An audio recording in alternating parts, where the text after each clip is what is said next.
Sveiki visi.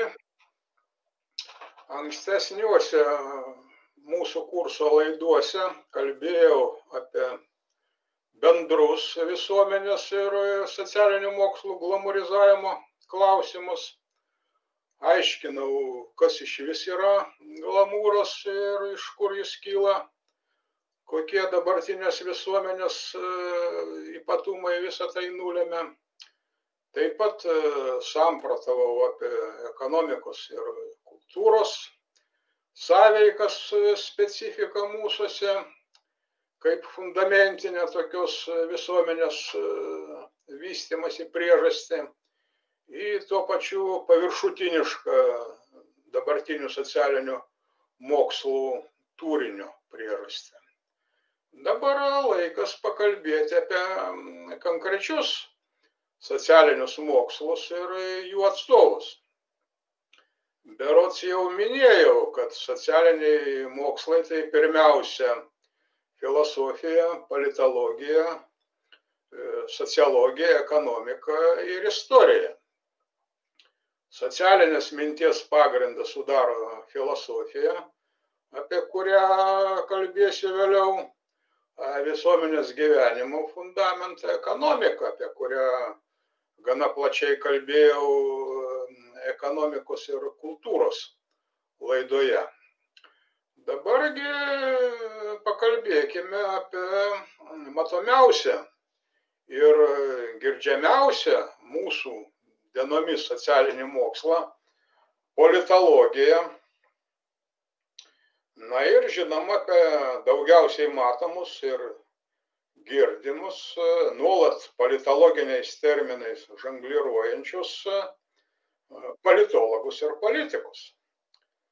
Na, apart viso tuo, dabartinio pasaulio valstybių, visuomenių ir žmonių gyvenimas tiesiog persunktas politikos. Ir perfrazuojant Dostojevskį, kuris teigia, kad pasaulį išgelbės grožis, galima sakyti, kad būtent politika išgelbės arba pražudys mūsų pasaulį. Todėl nuo politologijos ir pradėsiu šią dalį. Iki 1948 metų politologijos savoka nebuvo vartojama vienaskaita. Tai yra, nebuvo politologijos kaip atskiro politikos mokslo. Nors tokio mokslo užuomazgas bei užuominas, žinoma, galima rasti dar Platono, Makiavelio ir kitų antikos, viduramžių ir vėlesnių laikų mąstytojų veikaluose. Bet iš esmės politiniai klausimai buvo svarstomi, analizuojami kitų socialinių mokslų rėmuose - filosofijos, sociologijos, istorijos, ekonomikos, psichologijos ir panašiai.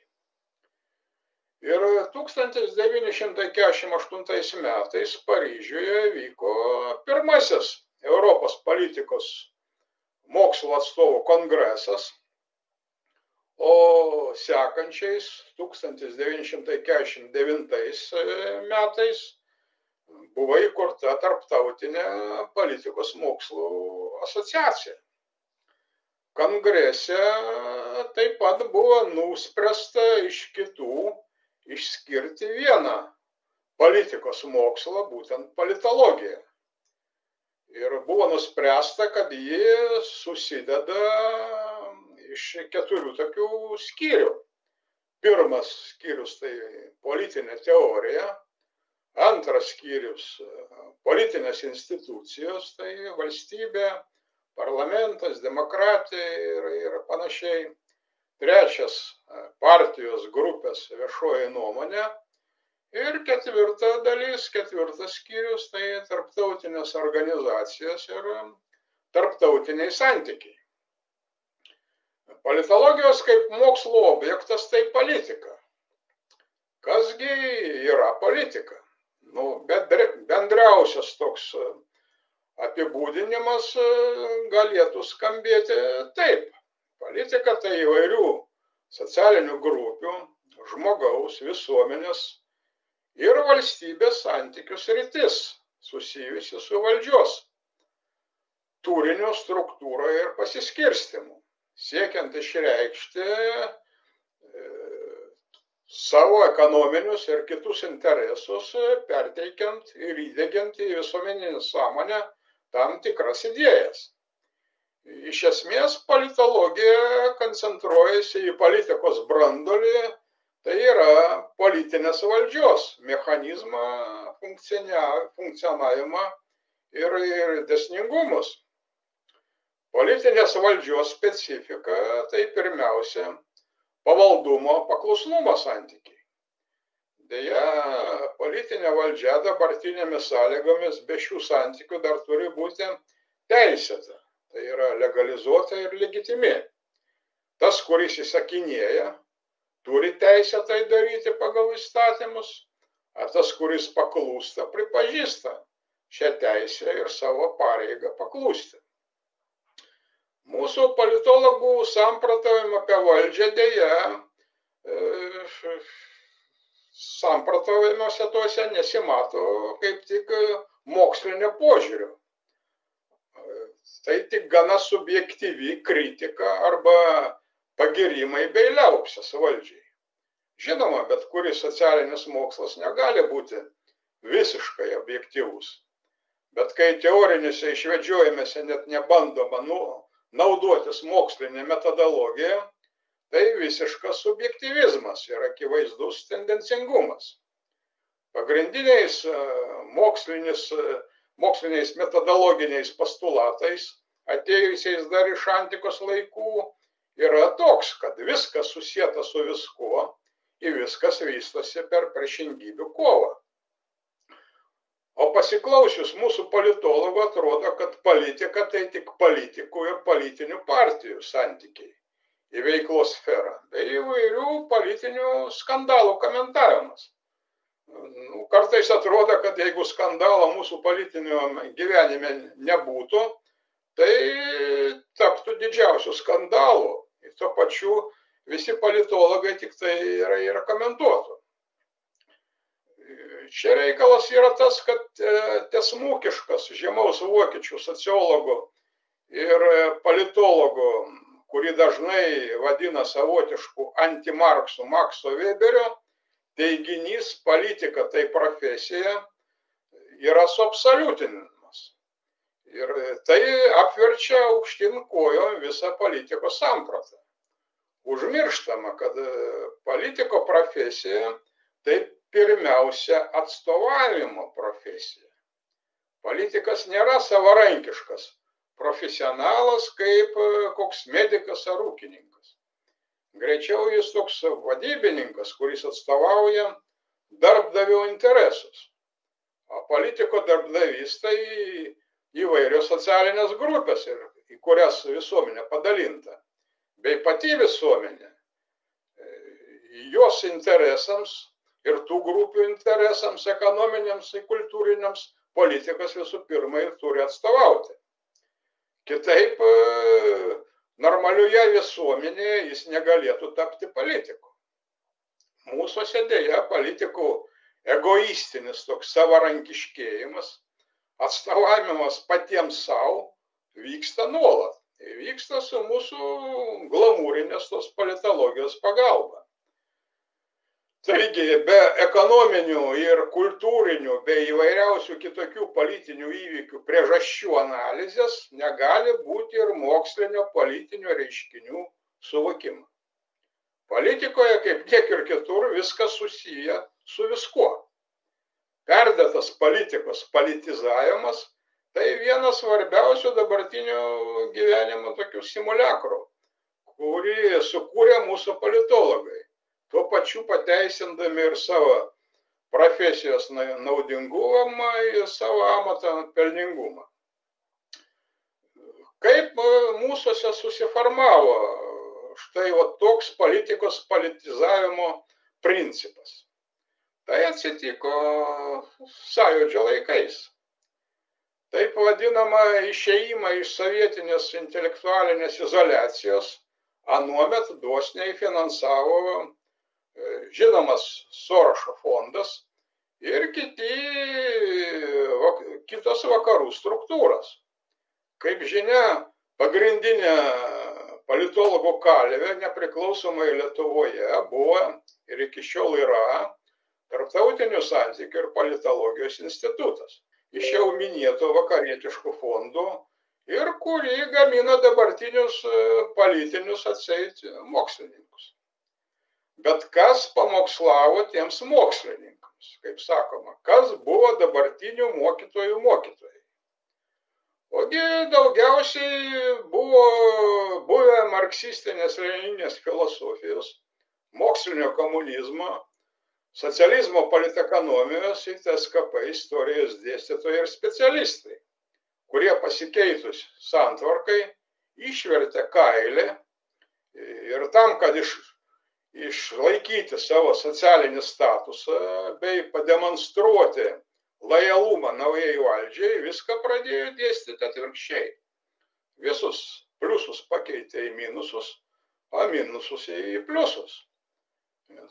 Gavosi toks žinomas psichologinis ideologinis triukas. Buvę nusidėjėliai visada turi tapti šventesni už Romos popiežių. Bet pakeitus pliusą į minusą ir atvirkščiai, objektyvi tiesa dėja nenustatoma. Optimistai, kaip žinia, ir kapinėse vietoj kryžių gali pamatyti pliusus. Tai taip tik puolama iš vieno kraštutinumo į kitą.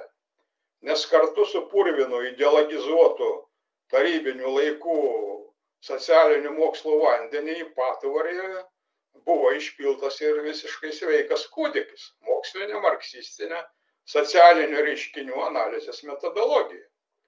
Juk ir marksistai, ir nemarksistai, ir net antimarksistai pripažįsta, kad po Markso ir filosofija, ir ekonomika, ir politologija, ir sociologija, ir istorija tai tik antrinis produktas. Markso vaidmuo socialinėse moksluose prilyginimas Koperniko vaidmeniui kosmologijoje. Taigi mūsų politologai dabar murkdosi antrinėje tokioje žaliavoje, atkartuodami dar prieškario, pokario vakarietiškas visuomeninės teorijas bei idėjas, bandydami išpešti iš jų bet kokią pridėtinę vertę.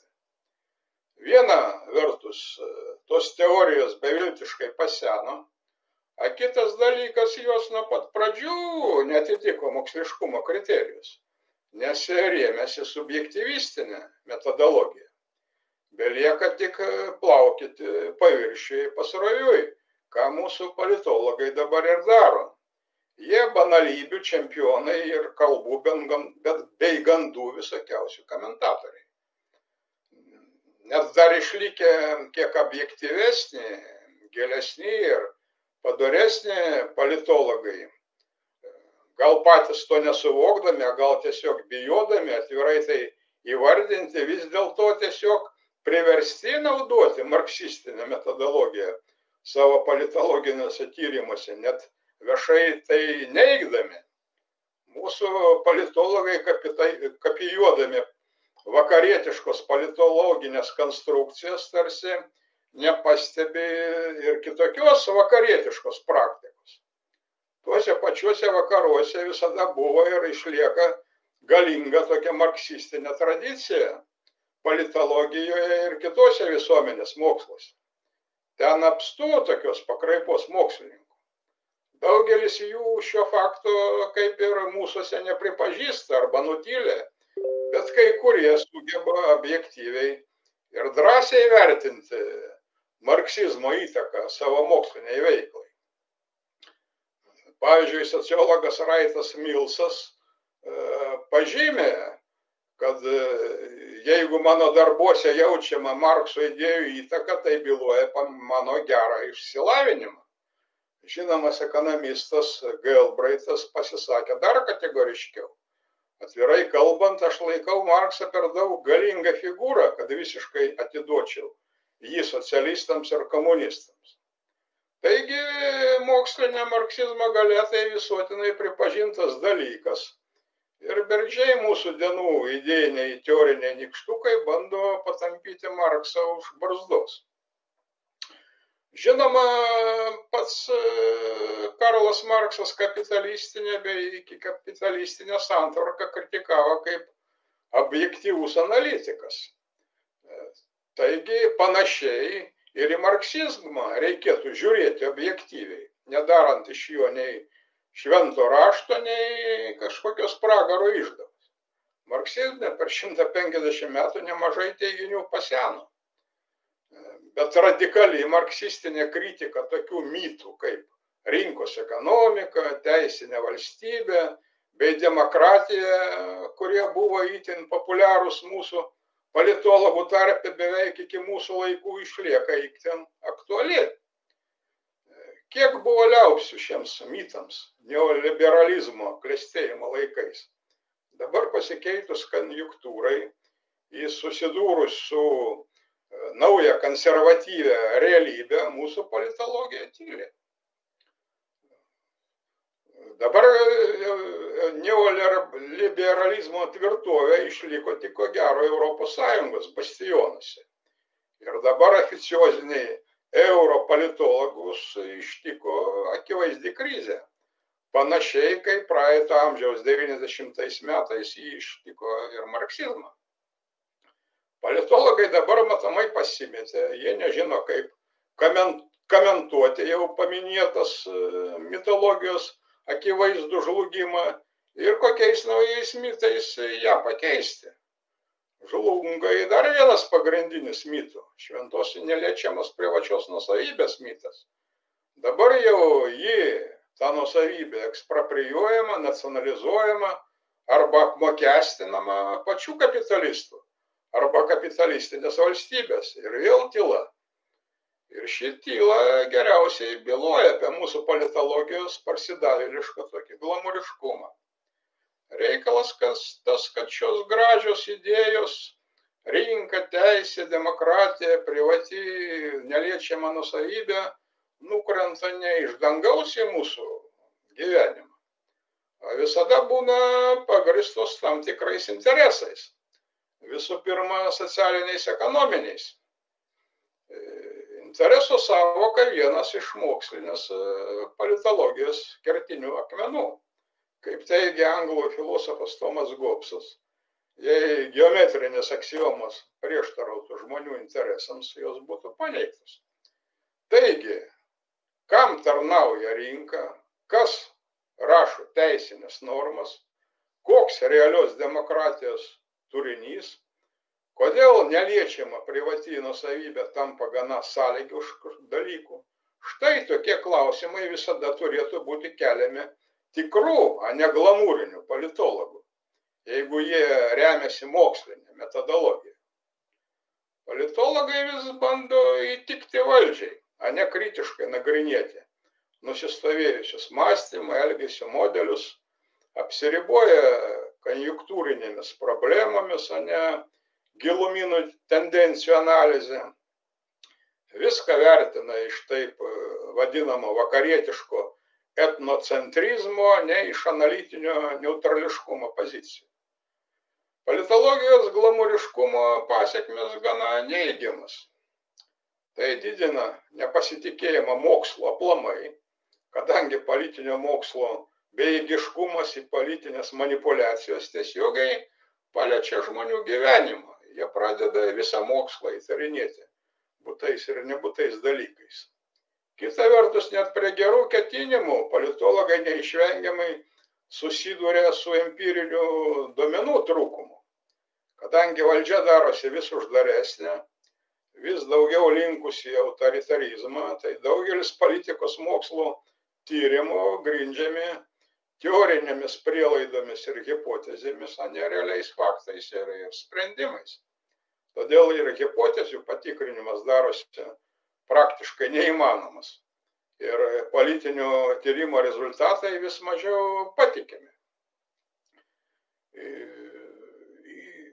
Ilgametis toks glamūriškas ir ideologizuotas politologijos stovis mūsuose suformavo ir atitinkamą politinę bei akademinę atmosferą, kuri pasireiškia net humanitarinės studentijos tarpe. Įspūdingi pavyzdžiai čia profesionalių politologų Šarūno Liekio ir Jolantos Mažylės istorijos. Vos tik jie išdrįso pakalbėti nesisteminėje žiniasklaidoje, kaip aktyvūs studentai atseit įskundė juos atitinkamoms valdžios institucijams dėl neva neteisingos nuomonės ir atsisakė jų paskaitų. Tai yra politinė cenzūra, politologija dabar vyksta ne tik iš viršaus, bet ir iš apačios. Tai tikras sistemos akibrokštas, savotiškas toks politinis hanibalizmas. Deja, patys politologai dėl tokios situacijos ženklia dalimi ir kalti, nes bijo analizuoti mūsų susiformavusią sistemos prigimtį, specifiką ir socialinį turinį. Kas yra sistema? Sistema yra elementų, kurie susiję tarpusavį visuma, pasižyminti tam tikrą struktūrą, tvarkingumo, vientisumo ir vystymosi kryptingumo. Dabartinės lietuviškos sistemos pagrindiniai konstruktoriai ir architektai Brazauskas ir Landsbergis. Jie sukūrė pagrindinius dabartinės sistemos komponentus, kurie laikui bėgant tapo jos ramsčiais ir ant kurių laikosi visa sistema. Pirmas sukūrė vieną sistemos ramstį, valdininkiją, antrasis kitą ramstį, privatininkus. O vėliau abu bendrai ir su aibė pagalbininkų dar sukūrė ir trečią sistemos atramą, taip vadinamo sielovadininkų klaną.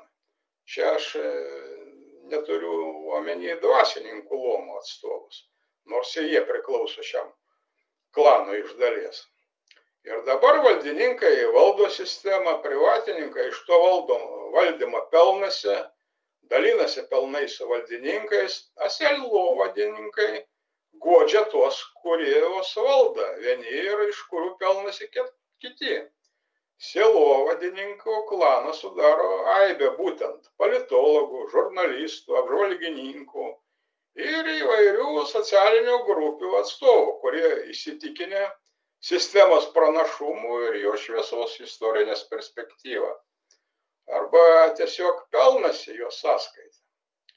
Jie bando įtikinti visus esamos sistemos teisėtumų ir teisingumų. Visi trys sistemos ramsčiai dar apaugę įvairiais parazitiniais organizmais, politikais, teisėtvarkininkais, šaumenais ir panašiai.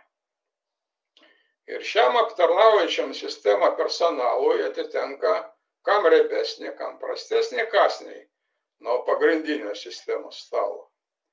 Šiandien valdininkai, privatininkai bei sielovadininkai taip tarpusavį persipynė, kad karts nuo karto tiesiog keičiasi vietomis arba funkcijomis. Bet sistema visiškai nuo to neišsibalansuoja. Ir gana tobulai veikia. Verčiant terminą sistemą, tokį abstraktų, į tikrą politologinę kalbą reikia konstatuoti, kad ši sistema vadinasi paprastai kapitalizmas. Šio fakto nutylėjimas arba užmaskavimas tokiais terminais kaip rinkos ekonomika, demokratinė visuomenė ar teisinė valstybė, apie ką aš jau minėjau, tai pagrindinis mūsų politologijos glamūriškumo požymis. Ar dar kas prisimena, nuo ko prasidėjo bendrai kapitalizmas mūsų lietuvėlėje? Priminsiu, kad nuo mokamų viešųjų tualetų. Pinigai nekvepia, toks buvo vieno senovės Romos imperatoriaus pasakymas. Jis ir tapo lietuviškos rinkos ekonomikos pradinio kapitalo kaupimo metodologija ir technologija. Pirmieji lietuviškieji kapitalistai tai buvusios tarybinės partinės bei ūkinės nomenklatūros atstovai. Jie pasinaudojami savo ryšiais bei žiniomis sugebėjo efektyviai realizuoti restitucijos ir privatizavimo privalumus. Prie šios senosios nomenklatūros įkvėptas jos pavyzdžių prisijungė į naujos sąjūdistinės nomenklatūros sluoksnis, kilęs iš buvusių laborantų, disidentų, techninės bei humanitarinės inteligentijos atstovų. Šie žmonės sumaniai panaudojo savo naują tarnybinę padėtį privatiems turtiniams tikslams užsitikrinti. Įvairūs biurokratiniai sluoksniai dar persipynė giminystės ir švagerystės ryšiais. Pagaliau į šią kapitalistinę nomenklatūrą įsiliejo nemažas būrys užsienio lietuvių ir ne tik lietuvių, kurie buvo kviečiami dirbti įvairiais čia konsultantais, patarėjais, padėjėjais. Jie konsultavo, jį patarinėjo savo naudingą linkme. Ir pagaliau Lietuvoje buvo sukurta tokia įstatyminė bazė, kuri faktiškai atvedė šalį į nomenklatūrinio kapitalizmo santvarką, bei užtikrino faktiškai valdininkišką rojaus sąlygas privilegijuotams gyventojams. Kieno vilomis, fazendomis užstatytos gražiausios mūsų šalies pamiškės, paežerės, paupės. Šiandien mes jas akivaizdžiai matome. Šiandien sparčiai vystosi ir naujas eurobiurokratinis toks lietuviškos valdininkijos sluoksnis, kuris greitai taps galingesnis už visus kitus, kadangi faktiškai turi europietiškas finansinės ir kitokias galimybės bei ryšius, jau apipynė savo interesais visas biurokratijos grupės. Lietuvą, kaip žinia, valdo taip vadinamas elitas. O šis elitas tai šventa trijulė – politikai, verslininkai, žiniasklaidos magnatai. Ši trigalvė korporacija ir valdo dabartinę Lietuvą. Formaliai ji yra dabartinė Lietuva, nes nors iš esmės pati ši korporacija Lietuvai jau nebetarnauja. Vieša paslaptis, kad pagrindiniai šios trijulės svertai ištekliai priklauso išorės galios centrams. Ir Lietuvoje vykdoma jų padiktuota politika.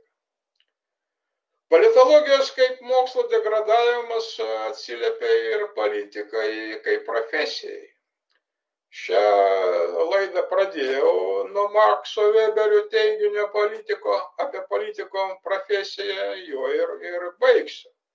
Kaip pasireiškia profesionalios politikos degradavimas. Pirma, politikai priimdami sprendimus vadovaujasi nemoksliniais, subjektyviais savo patarėjų bei padėjėjų argumentais, nukreiptais pirmiausia į pataikavimą jų pačių suformuotam visuomeniniam požiūriui.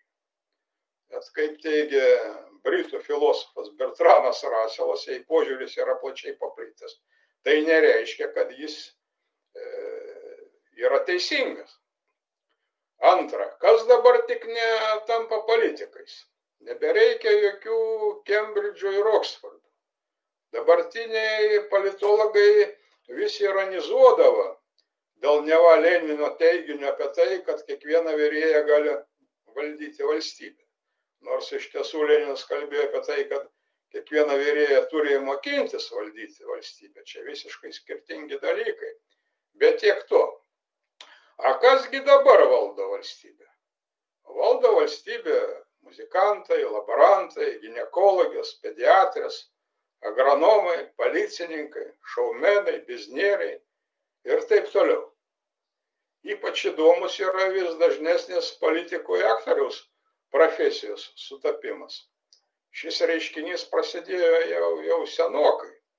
Prisiminkime, kad ir Reiganą, ir Schwarzeneggerį JAV politinėje arenoje, mūsų aktorė buvusi Seimūnė Aželytė, bei šaumenų Šerieno Ivalinsko fenomeną 2002 prezidento į 2008 Seimo rinkimuose, Rusijos humoristą Velionį Jeudakimovą, tapusi Altajaus krašto gubernatorių, dabartinį Ukrainos prezidento Zelenskį su jo garsia aktorinė patirtimi. Visą tai primityvina bei subuitina politinio lyderiavimo reiškinį. Politikoje dėja vyksta, kaip tai vadina rusų tarybinis filosofas Zinovjevas, lyderių pigmeizacija. Dabartiniai politikai, tarp jų ir mūsiškiai, iš esmės turi du kelius.